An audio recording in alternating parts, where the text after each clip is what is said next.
Hello everybody, Cindy here, back with another video. I am recording this video for a third time in a row.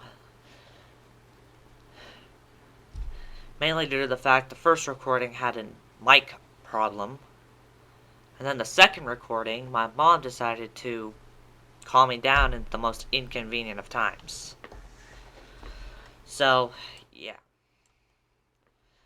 If you're out new here, be sure to hit that like button down below and smash that subscribe button. Hit that little bell icon as well. Hit the like button, subscribe, ring the bell. The works.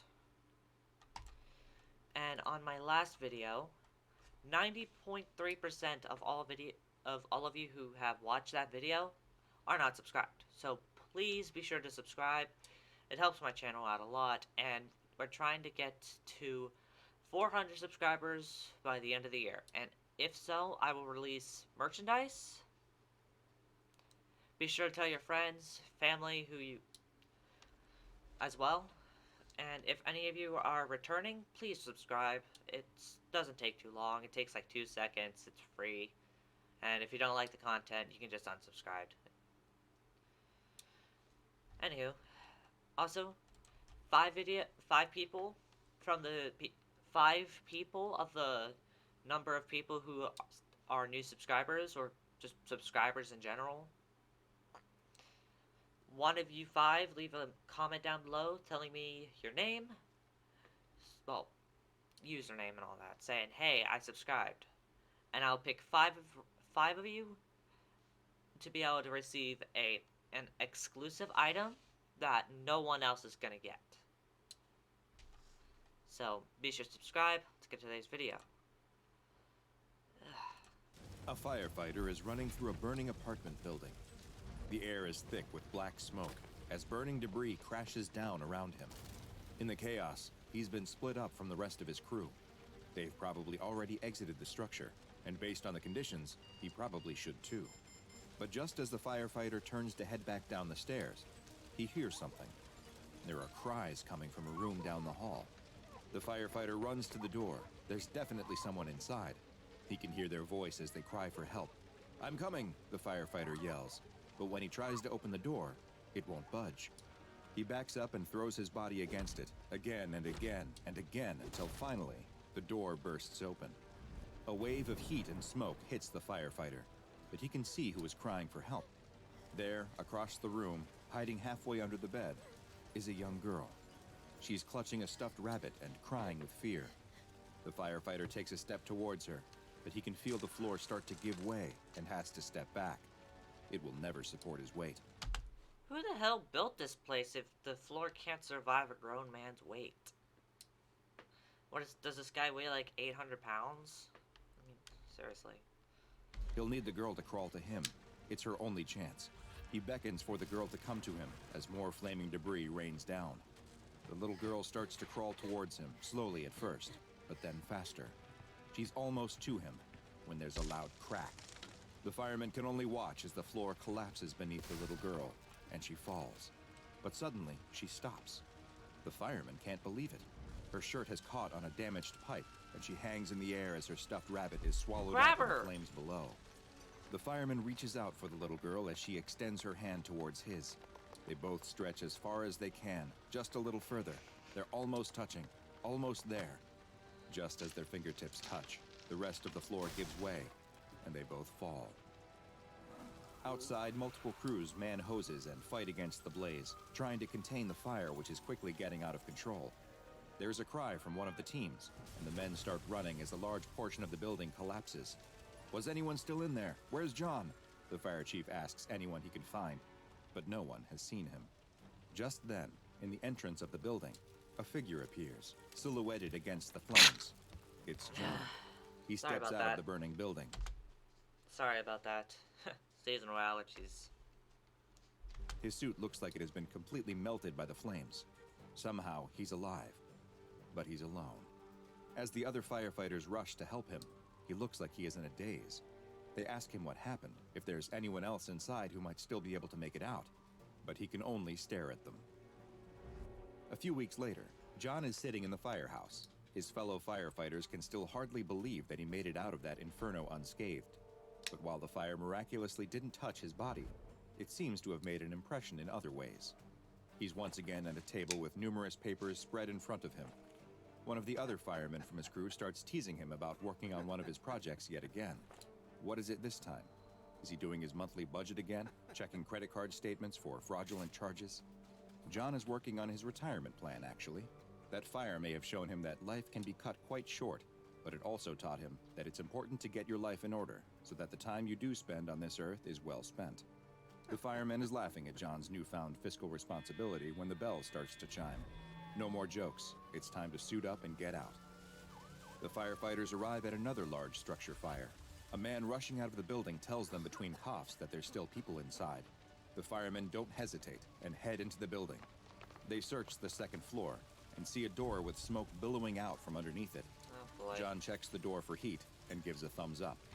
They open the door and head inside. The smoke is so thick that neither of them can see much of it. What is up with these firefighters in this video and not wearing protective masks? And no, I'm not talking about this whole COVID thing. I'm talking like gas masks.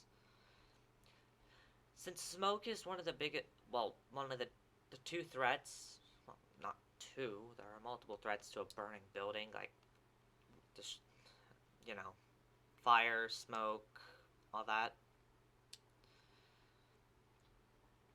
Standard issue firefighter equipment is one of the items is a gas mask, which they use to filter out the smoke. But why aren't they wearing it in this video? This is supposed to be a real-world scenario because SCPs, in this universe, SCPs are real, and according to everyone else in the world, the SCPs don't exist. Of anything. But then, through the smoke, they spot something. A woman is lying on the floor. They both step towards her when a beam comes crashing down from the ceiling. They both leap out of the way, and the fireman barely escapes being crushed. He stands up and asks if John is okay, but no response. Poor John. He quickly looks around, but he can't see him. It's as if he just vanished. But there's no time to figure out what happened. He scoops up the woman, who coughs as he picks her up. She's still alive. As the fireman exits the building with the woman, she appears to have completely regained consciousness. The chief approaches them, but the fireman can only shake his head as if to say, John didn't make it this time. The woman who was rescued from the fire is in the hospital. The doctors can hardly believe it, but she tells them she's fine, and x-rays of her lungs show that there's nothing wrong at all. It's as if she hadn't just been carried out of a building where multiple civilians and firefighters were killed. The doctor tells her that they'll need to run a couple more tests, but if those come back clear, then he doesn't see any reason to hold her. As he is leaving her room, though, he stops and turns to her with one last thing. She has some visitors. The woman seems confused. As the doctor exits the room, a group of several...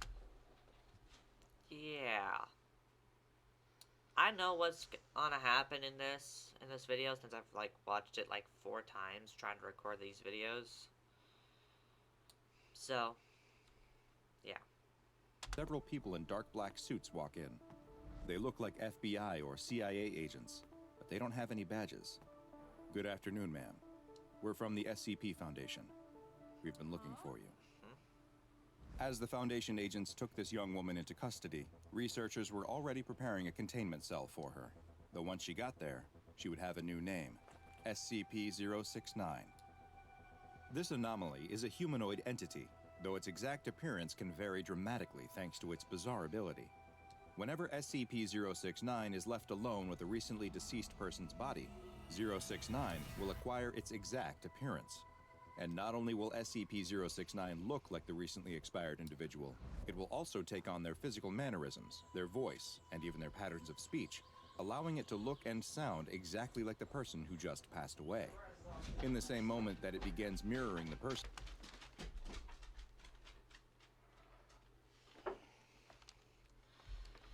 the corpse will also disappear by a process that Foundation researchers have yet to understand. Do you have dogs? No. What did I say about bothering me when I was recording? You're a dick. Body vanishes without a trace, Sorry about that. leaving only the new SCP-069 instance alive and well in its place. This doppelganger will be virtually indistinguishable from the original, with even DNA and fingerprint tests coming back as a match for the original. Friends and family will have no idea that an anomalous entity has taken their place, since in addition to taking on all of the physical qualities of the deceased person, SCP-069 will also gain their knowledge and memories. They will act exactly as the person did, with only one single difference setting them apart. Those who are around SCP-069 in the days and weeks after its transformation will notice that the person will suddenly start expressing a strong desire to get their life in order, with that vague phrase relating to any number of potential tasks. These can include resolving outstanding obligations in their life, either personal, like paying back an owed favor, or financial, such as resolving debts or making long-term life plans like opening retirement accounts and updating their last will and testament. They will also often make efforts to visit with extended or estranged family members, rekindle friendships that have been allowed to languish, or other acts of closure, the kind that can build up over a lifetime and are often put off until it is too late. SCP-069 seems to retain no knowledge of its previous impersonations, and it will not carry any memories or abilities from one instance to another, outside of the one recurring desire to make things right in its new form's life. When an identified SCP-069 entity has been asked why it is engaging in this new behavior, it claims to have no ulterior motives besides an overwhelming desire to get their life straightened out, since, after all, you never know when an unforeseen injury or death might occur.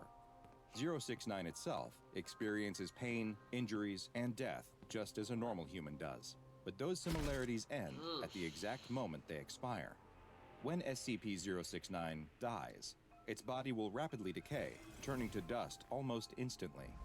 The Foundation has tried to preserve its body, or at least stave off the rapid decomposition, but so far, all attempts have failed. Some fans love the taste of freezing cold Pop-Tarts bites, and some just really like that clinking sound. After it has died, SCP-069 will then remanifest at the site of the most recent human death, regardless of its proximity to where 069 died. There does not appear to be any distance limitation to this ability, and the largest such jump the Foundation has recorded is to a death that was 675 kilometers away from where its previous form died. This anomaly first came into the SCP Foundation's radar after field agents learned of a firefighter who appeared to miraculously survive an extremely deadly building fire, which claimed the lives of 2 other firefighters and 11 civilians. The firefighter had walked out of the building unscathed, despite his suit and equipment suffering an amount of damage that their wearer should not have been able to survive. Roughly 3 weeks later, the same firefighter responded to another large building fire. He was lost inside a smoky room and was presumed to have died, despite his body never being recovered. A single civilian was rescued, and much like the firefighter, appeared unharmed, a virtual impossibility given the extremely smoky conditions from which she was saved. An SCP containment team, Mobile Task Force She-3, also known as the Body Snatchers, were sent to the hospital where she was recovering the next day, and SCP-069 was identified and taken into Foundation custody for the first time. Containment of this particular anomaly would prove to be quite tricky, though, especially when its abilities were not fully understood.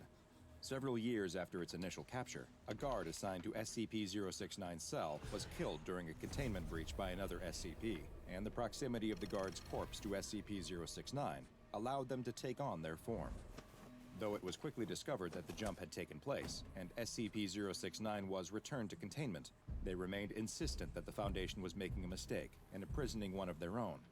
Over time, though, their protestations waned, and eventually, SCP-069 became relatively compliant and cooperative with staff. That is, until a huge mistake was made. I'm not gonna lie, this has to be one of the weirdest SCPs. It's an entity which takes the form. Yeah, you guys know what this thing does, but the thing is relatively peaceful, honestly. That would necessitate a drastic change to its containment procedures. A junior researcher who was assigned to 069 accidentally let slip that the agent's family had been informed of their untimely death. This seemed to greatly distress 069, and they reacted to the news by attempting to commit suicide. It's unknown what exactly triggered this response, since just being told that they were an imposter did not appear to have this effect in the past. but something about the family learning of the original person's death seems to have a profound impact on SCP-069.